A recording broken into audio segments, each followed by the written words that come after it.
नमस्कार दोस्तों, आप देख रहे हैं आपका चैनल स्टोरीज बाय गुलाब गौतम। आज हम जानने वाले स्वामी विवेकानंद जी से जुड़े उनके जीवनी के बारे में शुरू करते हैं। 12 जनवरी को स्वामी विवेकानंद जी के जन्म दिवस पर भारत में युवा दिवस मनाया जाता है। विवेकानंद जी का जीवन काल बहुत छोटा रहा है, परंतु उन्होंने इस छोटे जीवन काल में ही संपूर्ण जीवन जी लिया था और इतने छोटे काल में ही उन्होंने इस देश, समाज और धर्म को बहुत कुछ दिया। स्वामी विवेकानंद जी का जन्म 12 जनवरी सन 1863 को कोलकाता में हुआ। उनका घर का नाम नरेंद्र दत्त था। उनके पिता श्री विश्वनाथ दत्त का निधन 1884 में हो गया था, जिसके चलते घर की आर्थिक दशा बहुत खराब हो चली थी। एक वक्त का भोजन भी नहीं मिल पाता था। विवेकानंद जी की रुचि और अध्ययन संगीत, साहित्य और दर्शन में विवेकानंद जी को विशेष रुचि थी। तैराकी, घुड़सवारी और कुश्ती उनका शौक था। स्वामी जी ने तो 25 वर्ष की उम्र में ही वेद, पुराण, बाइबल, कुरान, धम्मपद, तंत्र, गुरु ग्रंथ साहिब, दास कैपिटल, पूंजीवाद, अर्थशास्त्र, राजनीति शास्त्र, साहित्य, संगीत और दर्शन की तमाम तरह की विचारधाराओं को भोट दिया था। स्वामी जी जैसे जैसे बड़े होते गए, सभी धर्म और दर्शनों के प्रति अविश्वास से भर गए। संदेहवादी, उलझन और प्रतिवाद के चलते किसी भी विचारधारा में विश्वास नहीं किया और वे नास्तिकता की राह पर चल पड़े थे। स्वामी जी की बुद्धि बचपन से बड़ी तीव्र थी और परमात्मा को पाने की लालसा भी प्रबल थी। इस हेतु वे पहले ब्रह्म समाज में गए, किंतु वहां उनके चित्त को संतोष नहीं हुआ। रामकृष्ण परमहंस जी की शरण में अपनी जिज्ञासाएं शांत करने के लिए ब्रह्म समाज के अलावा कई साधु संतों के पास भटकने के बाद अंततः वे रामकृष्ण परमहंस की शरण में गए। रामकृष्ण जी के रहस्यमय व्यक्तित्व ने उन्हें प्रभावित किया, जिससे उनका जीवन बदल गया। 1881 में रामकृष्ण जी को उन्होंने अपना गुरु बनाया। संन्यास लेने के बाद इनका नाम विवेकानंद हुआ।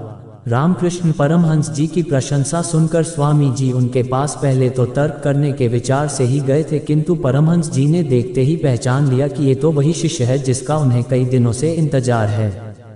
परमहंस जी की कृपा से इनको आत्म साक्षात्कार हुआ। फलस्वरूप स्वामी जी परमहंस जी के शिष्यों में प्रमुख हो गए। स्वामी विवेकानंद जी जब तक नरेंद्र थे बहुत ही तार्किक थे, नास्तिक थे, मूर्तिभंजक थे। रामकृष्ण परमहंस ने उनसे कहा भी था कि कब तक बुद्धिमान बनकर रहोगे, इस बुद्धि को गिरा दो, समर्पण भाव में आओ, तभी सत्य का साक्षात्कार हो सकेगा, अन्यथा नहीं। तर्क से सत्य को नहीं जाना जा सकता, विवेक को जागृत करो। विवेकानंद को रामकृष्ण परमहंस की बातें जम गईं। बस तभी से वे विवेकानंद जी हो गए। फिर उन्होंने कभी अपनी नहीं चलाई, रामकृष्ण परमहंस जी की ही चली। 1886 में रामकृष्ण जी के निधन के बाद जीवन एवं कार्यों को उन्होंने नया मोड़ दिया।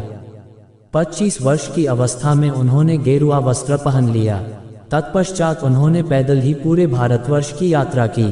गरीब, निर्धन और सामाजिक बुराई से ग्रस्त देश के हालात देखकर दुख और दुविधा में रहे। उसी दौरान उन्हें सूचना मिली कि शिकागो में विश्व धर्म सम्मेलन आयोजित होने जा रहा है। सन 1893 में शिकागो, अमेरिका में विश्व धर्म परिषद हो रही थी।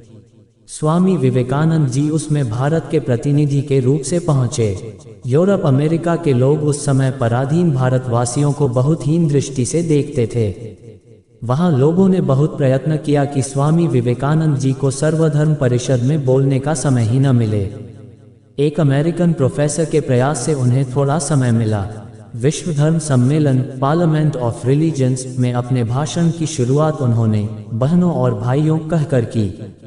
इसके बाद उनके विचार सुनकर सभी विद्वान चकित हो गए। फिर तो अमेरिका में उनका बहुत स्वागत हुआ। वहां इनके भक्तों का एक बड़ा समुदाय हो गया। 3 वर्ष तक वे अमेरिका रहे और वहां के लोगों को भारतीय तत्व ज्ञान की अद्भुत ज्योति प्रदान करते रहे। अध्यात्म विद्या और भारतीय दर्शन के बिना विश्व अनाथ हो जाएगा, ये स्वामी विवेकानंद जी का दृढ़ विश्वास था। अमेरिका में उन्होंने रामकृष्ण मिशन की अनेक शाखाएं स्थापित की। अनेक अमेरिकन विद्वानों ने उनका शिष्यत्व ग्रहण किया। शिकागो से आने के बाद देश में प्रमुख विचारक के रूप में उन्हें सम्मान और प्रतिष्ठा मिली। 1899 में उन्होंने पुनः पश्चिम जगत की यात्रा की तथा भारतीय आध्यात्मिकता का संदेश फैलाया। विदेशों में भी उन्होंने अनेक स्थान की यात्राएं की। विवेकानंद जी पर वेदांत दर्शन, बुद्ध के अष्टांगिक मार्ग और गीता के कर्मवाद का गहरा प्रभाव पड़ा। वेदांत, बौद्ध और गीता के दर्शन को मिलाकर उन्होंने अपना दर्शन गढ़ा, ऐसा नहीं कहा जा सकता। उनके दर्शन का मूल वेदांत और योग ही रहा। विवेकानंद जी मूर्ति पूजा को महत्व नहीं देते थे, लेकिन वे इसका विरोध भी नहीं करते थे। उनके अनुसार ईश्वर निराकार है। ईश्वर सभी तत्वों में निहित एक तत्व है। जगत ईश्वर की ही सृष्टि है। आत्मा का कर्तव्य है कि शरीर रहते ही आत्मा के अमरत्व को जानना। मनुष्य का चरम भाग्य अमरता की अनुभूति ही है। राजयोग ही मोक्ष का मार्ग है। मात्र 39 वर्ष की उम्र में 4 जुलाई 1902 को उनका निधन हो गया। स्वामी जी का निधन एक रहस्य है। विवेकानंद पर लिखी गई राजा गोपाल चट्टोपाध्याय की किताब और के.एस. भारती की एक अन्य किताब के मुताबिक उनकी मृत्यु शाम को ध्यान करने के दौरान ही हो गई थी। करीब 7 बजे विवेकानंद एक बार फिर ध्यान के लिए चले गए। ध्यान के लिए जाने से पहले उन्होंने अपने साथियों और शिष्यों को विशेष हिदायत दी थी कि उन्हें बीच में डिस्टर्ब न किया जाए। इसी दौरान उनका निधन हो गया। उनके शिष्यों के मुताबिक दरअसल विवेकानंद ने महासमाधि ली थी। हालांकि यह भी कहा जाता है कि किसी बीमारी के कारण उनकी मृत्यु हुई थी। ये भी कहते हैं कि उनके निधन की वजह तीसरी बार दिल का पड़ना था। उनकी अंत्येष्टि बेलूर में गंगा के तट पर चंदन की चिता पर की गई थी। इसी गंगा तट के दूसरी ओर उनके गुरु रामकृष्ण परमहंस का 16 वर्ष पूर्व अंतिम संस्कार हुआ था। हालांकि विवेकानंद ने अपनी मृत्यु के बारे में पहले की भविष्यवाणी कर रखी थी कि वे 40 वर्षों तक जीवित नहीं रहेंगे। इस प्रकार उन्होंने महासमाधि लेकर अपनी भविष्यवाणी को पूरा किया। स्वामी जी के जीवनी के बारे में जानकर कैसे लगा आपको कमेंट में बताएं। जय हिंद।